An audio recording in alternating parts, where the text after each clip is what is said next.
एक दफ़ा का जिक्र है कि एक आरामदेह छोटे से गांव में लिली नाम की एक नौजवान लड़की रहती थी। लिली अपनी चमकीली नीली आंखों और एक मुस्कुराहट के लिए जानी जाती थी, जो दिन के उदास तरीन दिनों को भी रोशन कर सकती थी। इसकी एक खास दोस्त थी, एक सफ़ेद खरगोश जिसका नाम सुनोबाल था।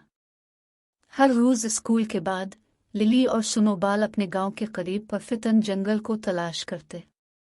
वो ऊंचे ऊंचे दरख्तों के दरमियान छप छुपाते खेलते थे और बुलबुलों के किनारे पिकनिक मनाते थे। सुनोबाल अपनी गुलाबी नाक को हिलाएगा और लिली दुनिया की खुशकिस्मत तरीन लड़की की तरह कह लगा रही है। एक धूप वाली दोपहर जब वो जंगल की गहराई में दाखिल हुए तो वो एक बड़े बलूत के दरख्त की बुनियाद में एक छुपे हुए दरवाजे से ठोकर खा गए। तजस्सुस उन्हें अंदर ले गया, बात करने वाले जानवरों और जादुई मखलूकात से भरी एक खुफिया दुनिया का इंकिशाफ। लिली और सुनोबाल की मुहिम जुई और भी दिलचस्प हो गई।